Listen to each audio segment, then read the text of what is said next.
ଆମ୍ଭମାନଙ୍କୁ ପ୍ରେମ କରି ଆମମାନଙ୍କର ପାପ ପାଇଁ ମୃତ୍ୟୁ ଭୋଗ କରିଥିବା ଯୀଶୁଖ୍ରୀଷ୍ଟଙ୍କୁ ହୃଦୟର କୋଟି କୋଟି ଧନ୍ୟବାଦ। ଗୁଡ୍ ଫ୍ରାଇଡେ ବା ଉତ୍ତମ ଶୁକ୍ରବାର, ପବିତ୍ର ଶୁକ୍ରବାର, ଶୁଭ ଶୁକ୍ରବାର ଅବସରରେ ମୋର ଶ୍ରୋତା ବନ୍ଧୁମାନଙ୍କୁ ନମସ୍କାର ଜଣାଏ। ଆଜି ଆସନ୍ତୁ ଆମେ ଦ୍ୱିତୀୟ ବାଣୀ ବିଷୟରେ ଆଲୋଚନା କରିବାକୁ ଯିବା। ଯେତେବେଳେ ଆମେ ବାଣୀ ଶୁଣୁଛେ, ଏହା ଏକ ସ୍ୱର୍ଗୀୟ ବାଣୀ ବୋଲି ମନ ଦେଇ ଆତ୍ମାଙ୍କ ବଶରେ ରହି ଯଦି ଆମେ ଶୁଣିପାରିବା, ନିଶ୍ଚୟ ଏଥିରେ ଆମେ ଆତ୍ମିକ ବିଷୟର ଆଭାସ ପାଇପାରିବା। ମୁଁ ପୂର୍ବରେ କହିଥିଲି ଯୀଶୁ କାହିଁକି କ୍ରୁଶରୁ ଏହି ବାଣୀ କହିଲେ, ଯେହେତୁ ସେ ସେବା କାର୍ଯ୍ୟ ଆରମ୍ଭ କରିବା ସମୟରେ ପର୍ବତରୁ ଉପଦେଶ ଦେଇଥିଲେ, ଯାହାକୁ ପାର୍ବତ୍ୟ ବାଣୀ ବୋଲି ବି କୁହାଯାଏ। ସେହି ସ୍ଥାନରେ ମଧ୍ୟ କିଛି ଉତ୍ତମ ଶିକ୍ଷା ପରାମର୍ଶ ରହିଛି। ବର୍ତ୍ତମାନ ସେ କ୍ରୁଶରେ ଥାଇ 7 ଗୋଟି କଥା ସେ କହୁଛନ୍ତି। ଆମେ ଜାଣିଛୁ ମୃତ୍ୟୁ ପୂର୍ବରୁ ଯେଉଁ କଥା କୁହାଯାଏ ତାହା ଗୁରୁତ୍ୱପୂର୍ଣ୍ଣ ଓ ମହତ୍ୱପୂର୍ଣ୍ଣ ବି ଅଟେ। ଯୀଶୁ ଜଗତରେ ଥିବା ସମୟରେ ସେ ଯଦି ଏହି କଥା କହିଥାନ୍ତେ, ଲୋକେ ହୁଏତ ଏହାକୁ ଏଭଳି ଭାବରେ ଗ୍ରହଣ କରିନଥାନ୍ତେ, ଏତେ ଗୁରୁତ୍ୱ ଦେଇନଥାନ୍ତେ। ତେଣୁ ଯୀଶୁ ସ୍ଥାନ, କାଳ, ପାତ୍ର ଦେଖି ଏ ସୁନ୍ଦର 7 ଗୋଟି ଉପଦେଶ ଆଜି ଆମମାନଙ୍କୁ ସେ ଦେଇକି ଯାଇଛନ୍ତି। ଏହାକୁ ସେ ଆମମାନଙ୍କର ପ୍ରତ୍ୟେକ ଜୀବନରେ କାର୍ଯ୍ୟକାରୀ କରିବା ପାଇଁ ଚାହାନ୍ତି। କେବଳ ବାଣୀ ହେଇକି ରହି ନଯାଉ, ଏ 7ଟି ବିଷୟ ଆମ ଜୀବନରେ ଆମେ କାର୍ଯ୍ୟକାରୀ କରେଇବା, ତେବେ ଏଥିର ଫଳ ଆମେ ନିଜ ଜୀବନରେ ଦେଖିପାରିବା। ଆଉ ଯୀଶୁ ମଧ୍ୟ ସେ ଖୁସି ହେବେ, ଯେହେତୁ ଏହା ସେଇ କପାଳସ୍ଥଳ ନାମକ ସ୍ଥାନର କଥା ବା ଗୋଲଗଥା ପର୍ବତର କଥା ବୋଲି କୁହାଯାଏ। ମୁଁ ପୂର୍ବରେ କହିଛି ଏହାକୁ କାହିଁକି ଉତ୍ତମ ଶୁକ୍ରବାର ବୋଲି ନାମକରଣ କରାଗଲା। କ'ଣ ଅନ୍ୟ ଶୁକ୍ରବାର ଏପରି ଉତ୍ତମ ନଥିଲା କି? ପୁଣି ଏହି ଦିନକୁ ସ୍ୱତନ୍ତ୍ର କରି ଏକ ଉତ୍ତମ ଶୁକ୍ରବାର ନାମ ଦିଆଯାଇଛି। ଏ ତାତ୍ପର୍ଯ୍ୟ ବହୁତ ରହିଛି, ଯାହା ମୁଁ ପୂର୍ବରେ କହିଥିଲି। କିନ୍ତୁ ଆଜି ଆମେ ଦ୍ୱିତୀୟ ବାଣୀ ବିଷୟରେ ଚିନ୍ତା କରିବାକୁ ଯାଉଥିବାରୁ ଆସନ୍ତୁ ଆମେ ତାହା ପଢ଼ିବାକୁ ଯିବା, ଯାହା ଲୁକ ପୁସ୍ତକ ତାର 23-43 ପଦରେ ଲେଖାଯାଏ। ସେଥିରେ ସେ ତାହାକୁ କହିଲେ, ମୁଁ ତୁମକୁ ସତ୍ୟ କହୁଅଛି, ଆଜି ତୁମ୍ଭେ ମୋହର ସହିତ ପାରଦୀସରେ ଉପସ୍ଥିତ ହେବ। ଏଠି ଆମେ ଦେଖୁଛୁ ଯୀଶୁ ଜଣେ ଚୋରଙ୍କୁ ସେ ଏଇ କଥା କହୁଛନ୍ତି। ଯୀଶୁ ତାଙ୍କୁ କହୁଛନ୍ତି, ମୁଁ ତୁମକୁ ସତ୍ୟ କହୁଅଛି, ଆଜି ତୁମେ ମୋହର ସହିତ ପାରଦୀସରେ ଉପସ୍ଥିତ ହେବ। ମୁଁ ଏହି ଦ୍ୱିତୀୟ ବାଣୀକୁ ପ୍ରି ରିଜରେକ୍ସନ୍ ବୋଲି ବି କୁହେ, ମାସ୍ ରିଜରେକ୍ସନ୍ ବୋଲି ବି କୁହେ।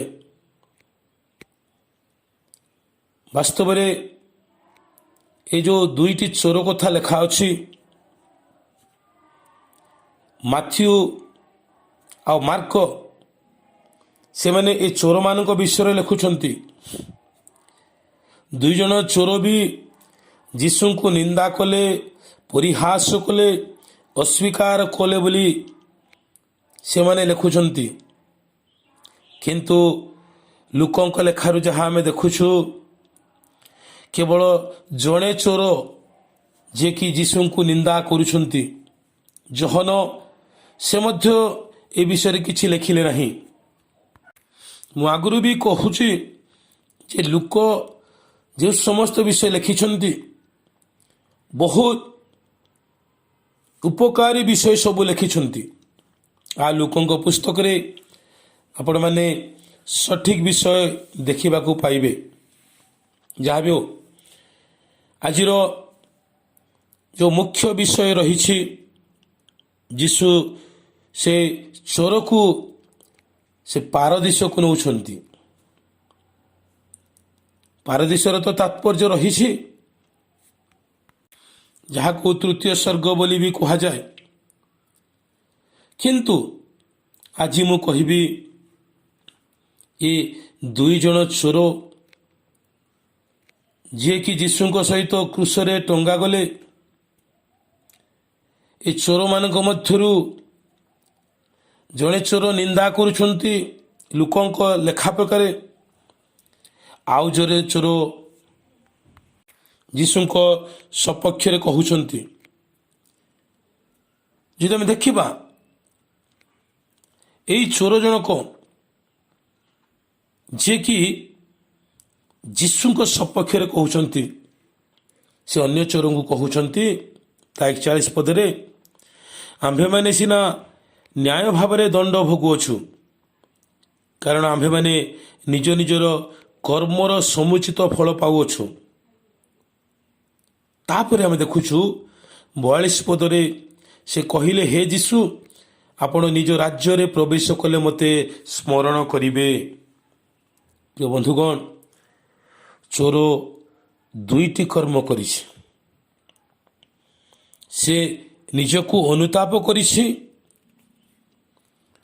निजको स्वीकार करिछि, निजर पाप विषय से बोध पाइछि। आउ से कहूछि जीशु तांको राज्य को जाउछन्ति, तांको राज्य को से प्रवेश करुछन्ति। हे प्रभु आपण राज्य रे प्रवेश कले मते स्मरण करिवे। अनेक समय रे आमे आपणार पाप स्वीकार करि न थाउ।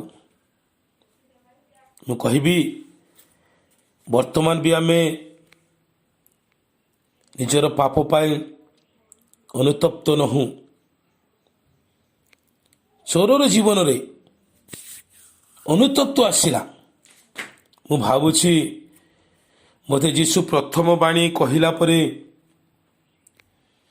ए व्यक्ति जनक शुणुथिले, याकु एते माड़ मरा जाइछि, वर्षाघात करा जाइछि, कोरोड़ा प्रहार करा जाइछि, तथापि ये अन्य मानकु क्षमा दउछन्ति। किपरि व्यक्ति है तार क्षमार गुण देखि बोधे ता जीवन रे परिवर्तन आसीगला।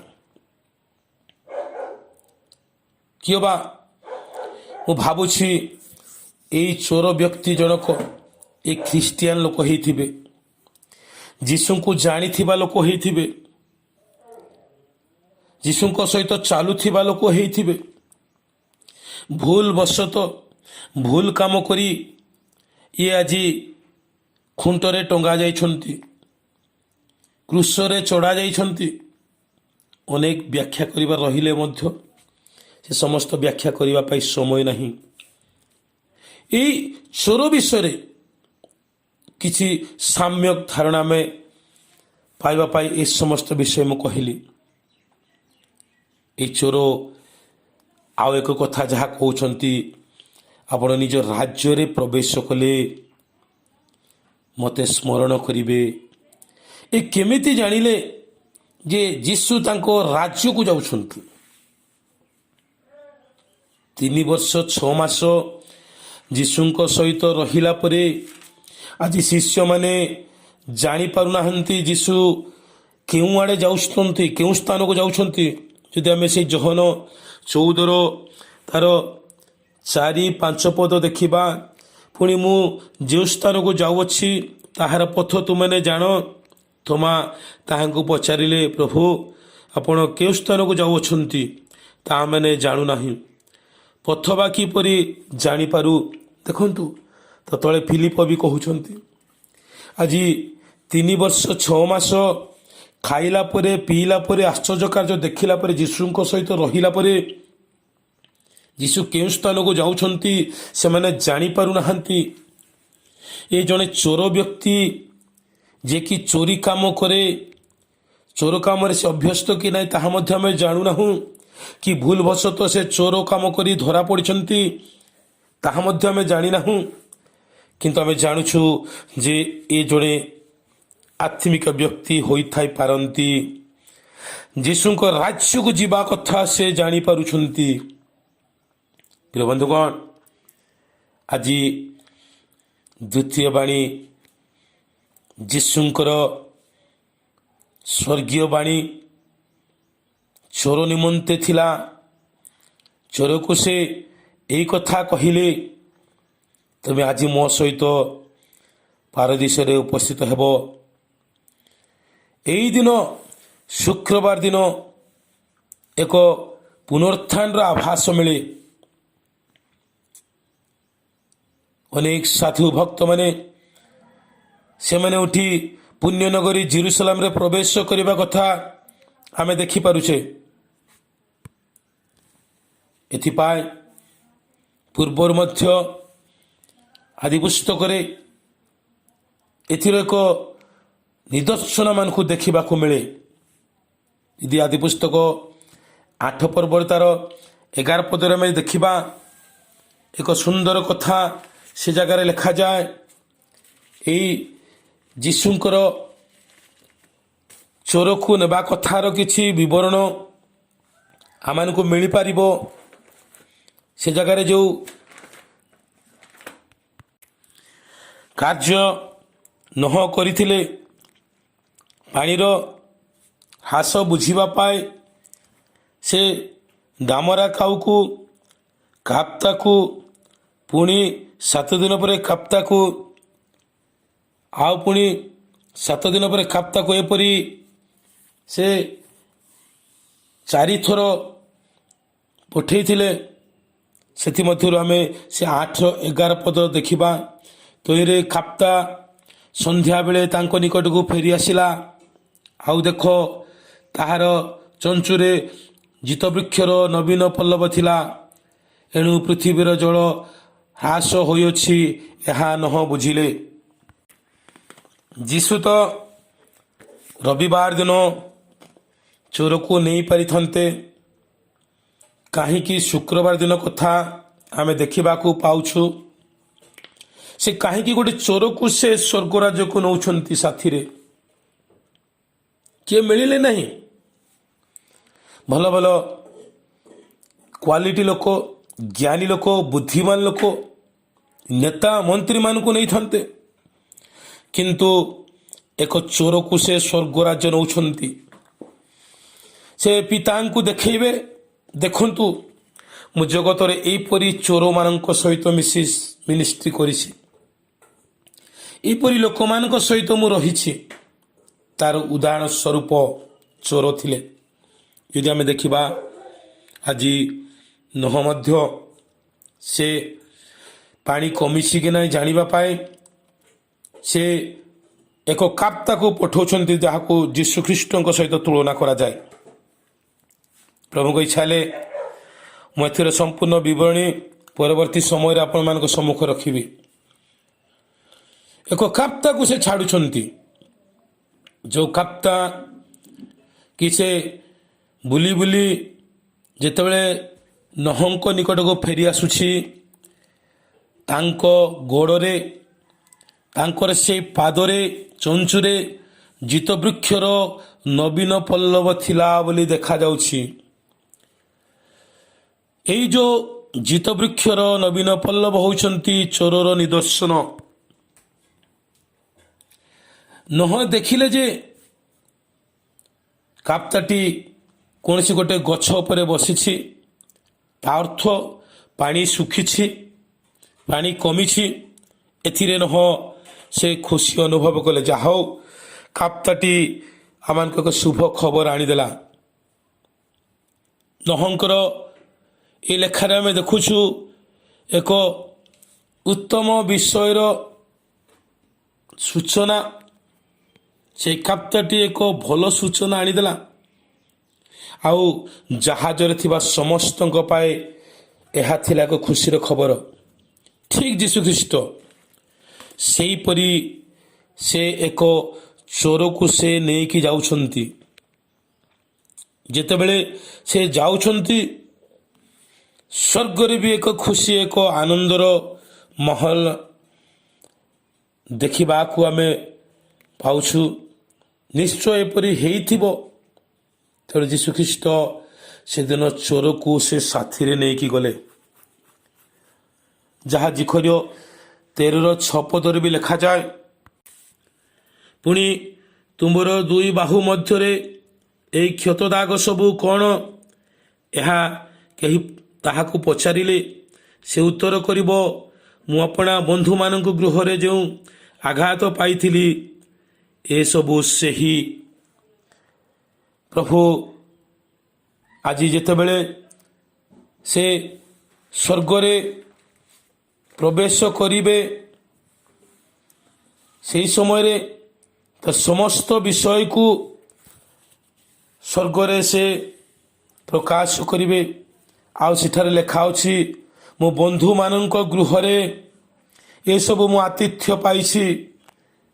ଯୀଶୁଖ୍ରୀଷ୍ଟ ସେ ଆମ ପ୍ରତ୍ୟେକଙ୍କୁ ସେ ଏକ ବନ୍ଧୁ ଭାବରେ ନେଇଛନ୍ତି।